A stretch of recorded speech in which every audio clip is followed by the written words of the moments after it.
Winnie the Pooh tattoo and still managed to scare the crud out of people. So, give it up for John Brewster Marshall.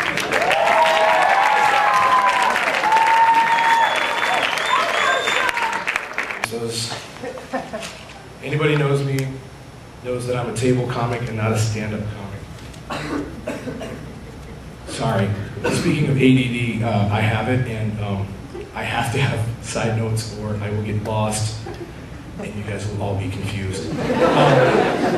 But real quick, before we do anything, you guys should all give these guys a round of applause. All these comics tonight.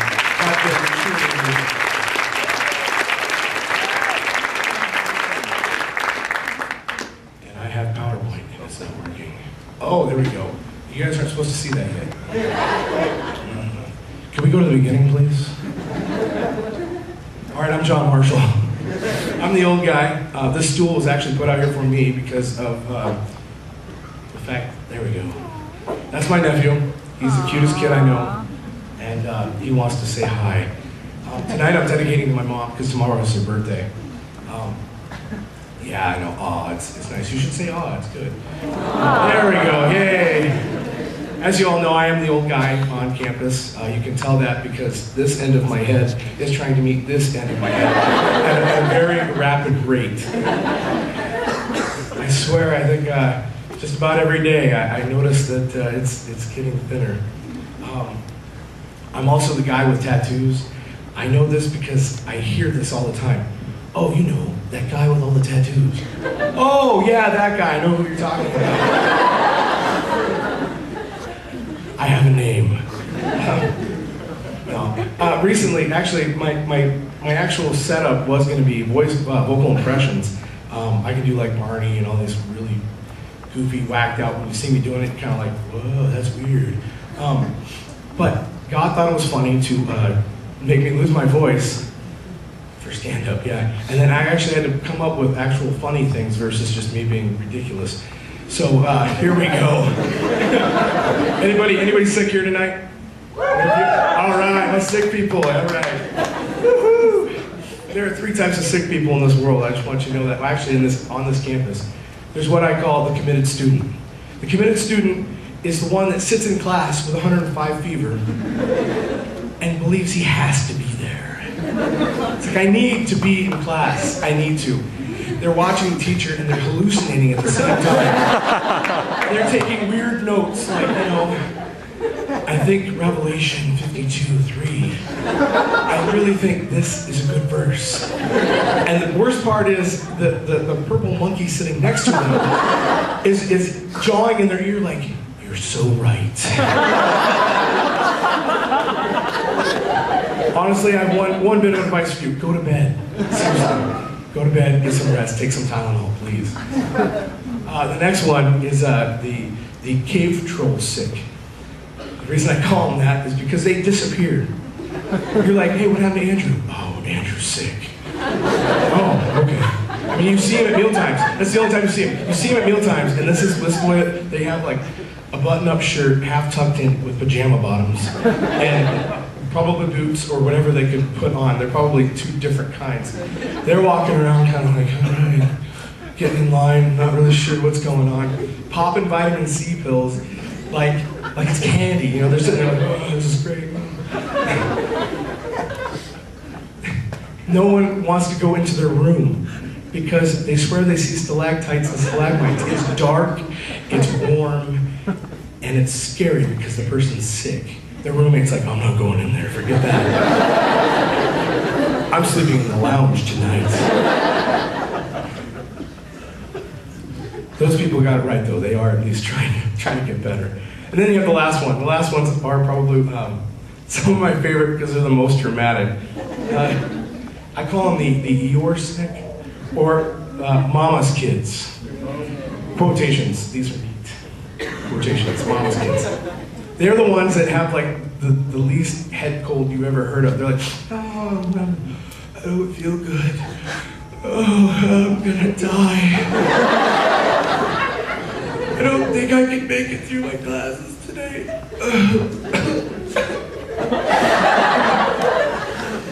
Oh, where's my mom when I need her?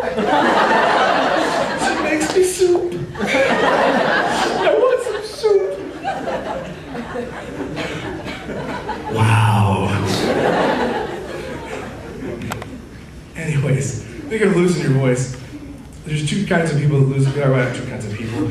Obviously, there's two kinds of people, men and women.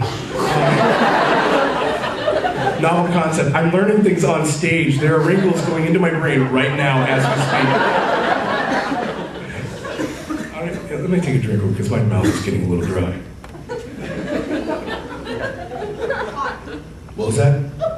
Oh, okay, fine. I thought someone was going to heckle me. I was waiting for this all night. I'm like, oh yeah, let's do this. Bring it on. Finish him.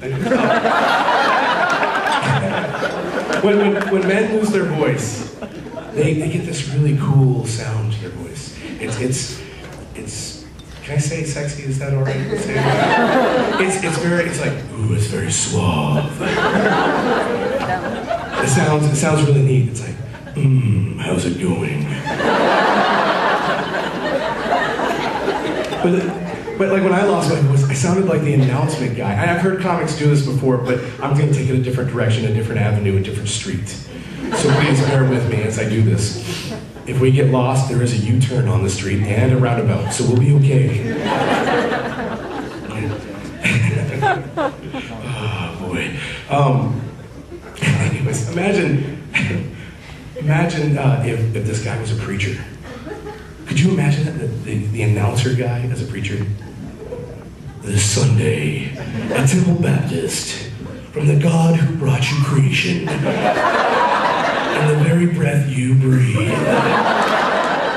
the Bible, from the beginning of time to the end of the earth, one triune God, one Bible, this Sunday. Imagine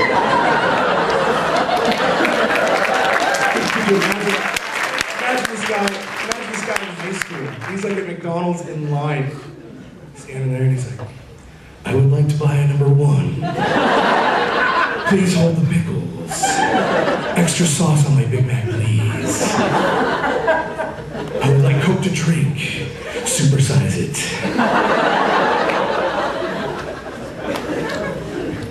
Oh, terrible, terrible, terrible.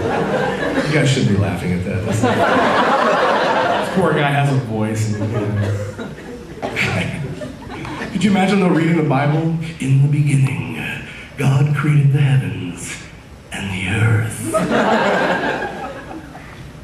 You'd be like, oh, there's more.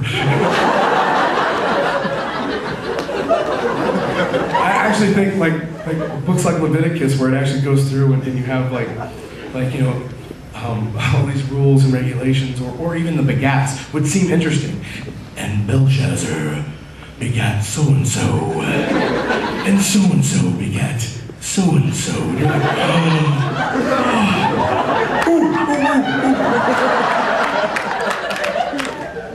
Who else got begat? Is that what I said?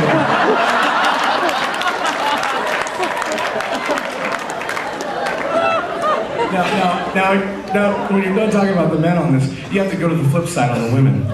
Unfortunately, women don't get that wonderful thing, you know. They lose their voice, they sound like this. And then they get like this like Jewish accent. Oh my goodness, why am I talking like this? I lost my voice, and then I started talking like this. I'm not even from Jersey. What's wrong with me? I'm from Michigan, for goodness sake. And then like their fingers start doing this, and everyone's like, what's your problem? I have no idea what's going on. Now, thinking of women losing their voice, I have to poke fun at my mom. Because if you can't poke fun at your mom, there's something wrong. My mom, once a year, will lose her voice. And it is the funniest thing that ever happened.